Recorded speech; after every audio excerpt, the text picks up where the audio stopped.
Donc, la réforme est un terme ou un mot biblique, n'est-ce pas? Et le plus grand réformateur, c'est Christ. Il est venu réformer qui? Il est venu réformer l'homme, toi et moi. C'est-à-dire, par sa mort expiatoire, Jésus-Christ, mes amis, nous a ramenés à notre condition d'avant la chute. Lorsque l'homme, Adam, pouvait parler à Dieu, pouvait voir sa face, pouvait parler à Dieu face à face, n'est-ce pas? Sans peur. Lorsque l'homme pouvait, mes amis, lorsqu'il travaillait en harmonie avec Dieu, avec les anges, et par sa mort à la croix, Christ nous a ramené à cette condition, n'est-ce pas? Où l'on peut maintenant voir la face de Dieu par la foi.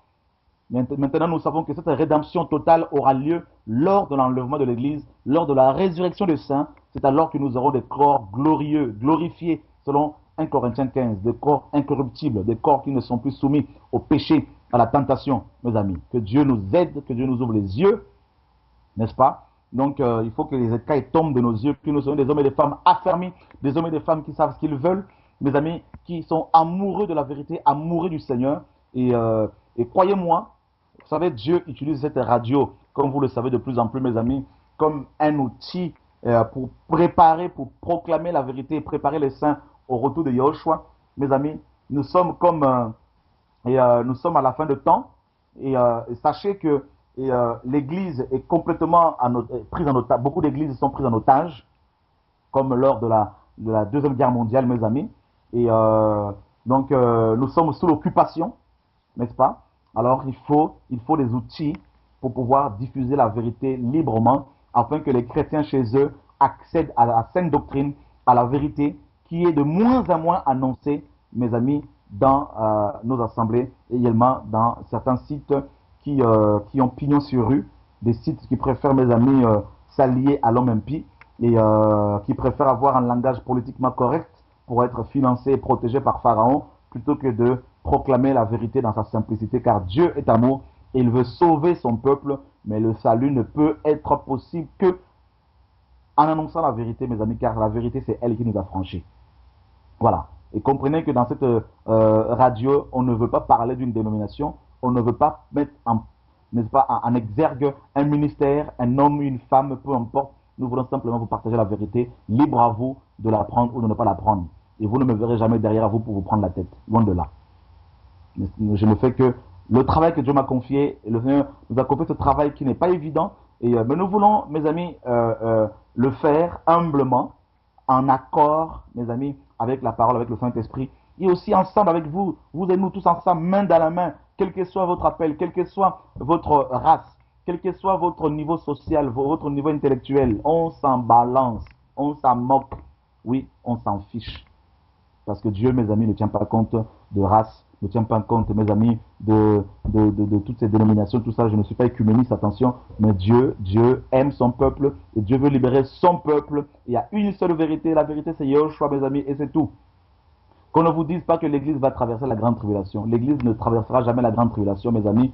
Et si vous voulez, demain, on va être jeudi, et je vous donne rendez-vous, mes amis, demain 20h30.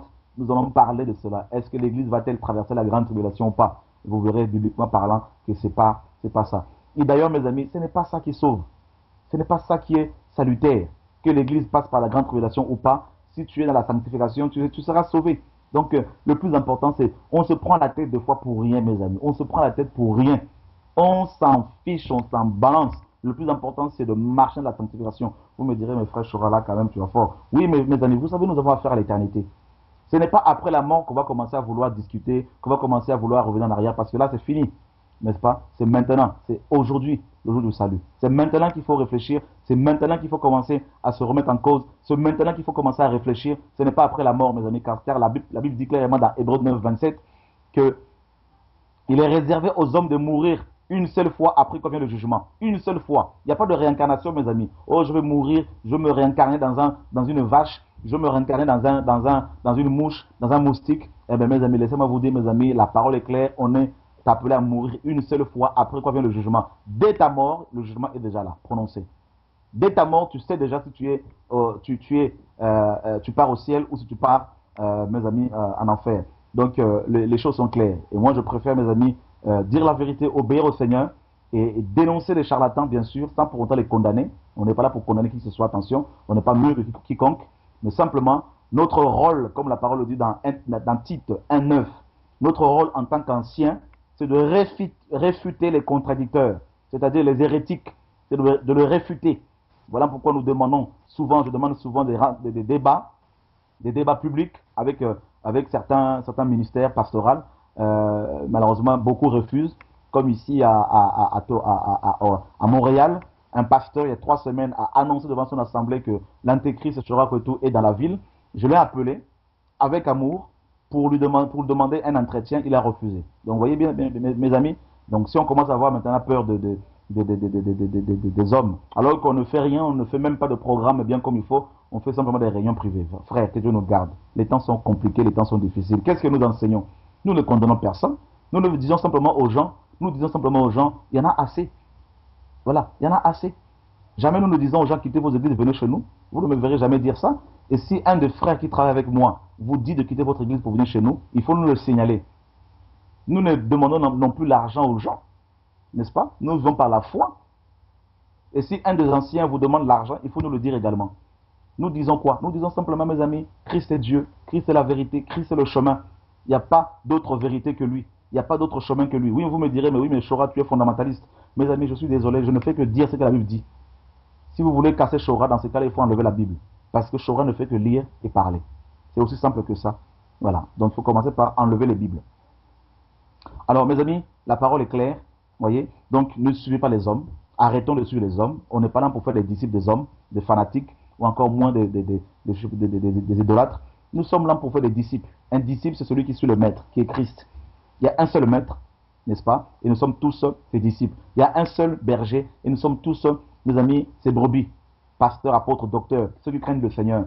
Donc comprenez que l'heure est grave, on est à la fin de temps. Alors revenons simplement à l'évangile simple, à l'évangile pur. Je ne fais que répondre à l'appel du Seigneur, celui d'avertir, de sonner la trompette. Maintenant, je ne suis pas, mes amis, la voie, je ne suis pas le chemin, nous ne sommes pas, ni moi, ni vous, personne ne peut sauver qui que ce soit, mes amis, et nous sommes tous sauvés par le Seigneur, et Yehoshua Amashia, mon bien-aimé d'amour, mon chéri d'amour, je l'aime, je le kiffe, je l'adore, et lui seul est mon Dieu, mes amis, lui seul est mon maître, je n'en connais pas d'autre.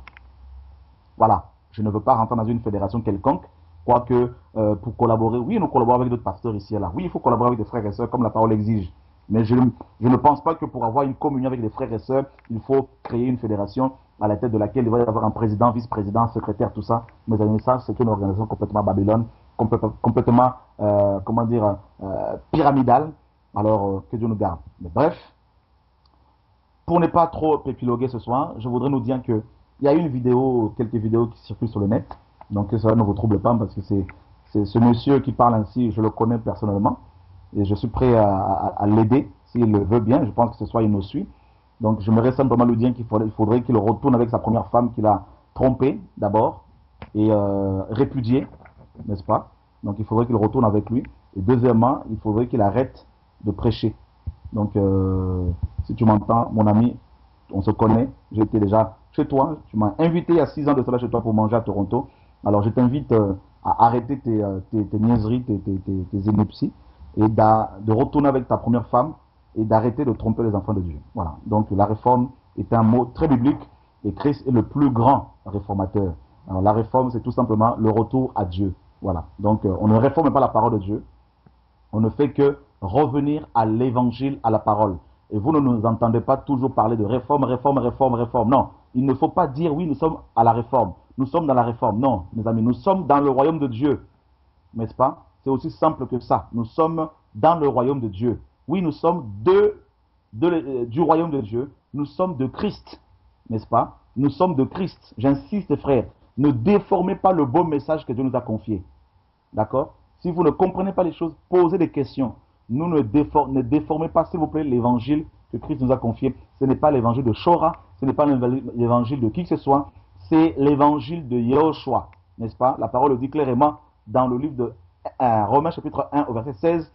Paul nous dit qu'il n'a point honte de l'évangile de Christ, n'est-ce pas? Donc, cet évangile-là est christocentrique, c'est-à-dire c'est Christ qui est au centre.